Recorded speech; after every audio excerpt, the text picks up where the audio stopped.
that old world is shrinking. A new world is opening wide.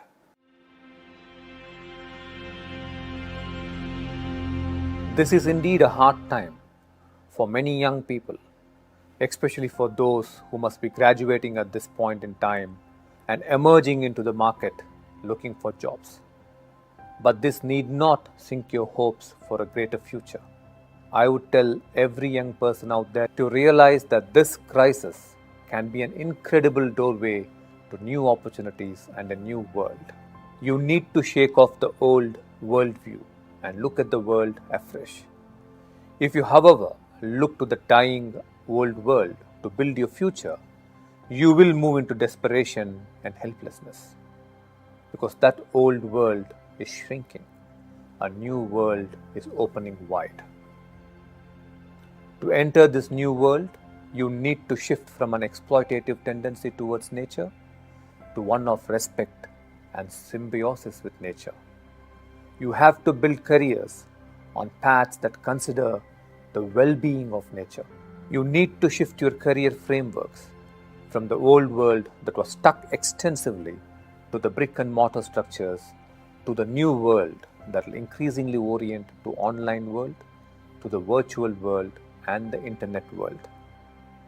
You need to shift from following the old ways of conformity shown by your parents and society to the new ways that shine with creative potential. For all this, you must refuse to use your career as a means of survival and money making alone. You must see your career as an avenue to express your passion, as a way to contribute to the well-being of the world around you. If these shifts can happen in your outlook and in your consciousness, you will be pioneers of the new world. You will emerge as new world leaders.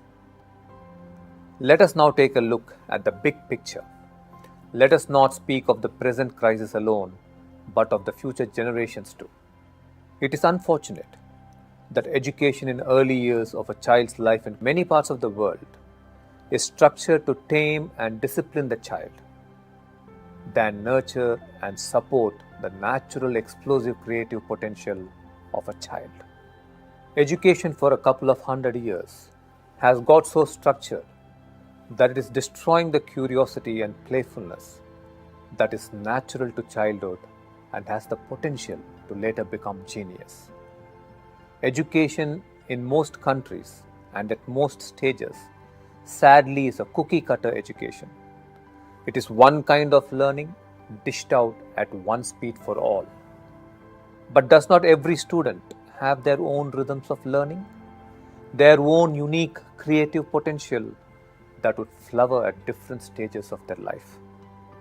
Consequently, does not every student need support that is uniquely designed for their pace? Hopefully, in the emerging new world, education too will go through this much needed revolution and will focus not merely on equipping students to fit into jobs for survival, but will create fearless thinkers and passionate doers. Such a generation will not helplessly suffer at the mercy of the ebb tides and the flow tides of economy and politics.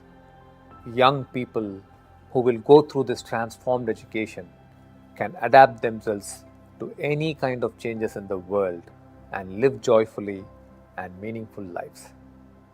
In the ultimate analysis, the test for a well-lived life is in whether you live life as a burden or as a celebration, whether you lived it in loneliness or in love, whether you lived it for yourself alone or whether you included others' well-being into your own.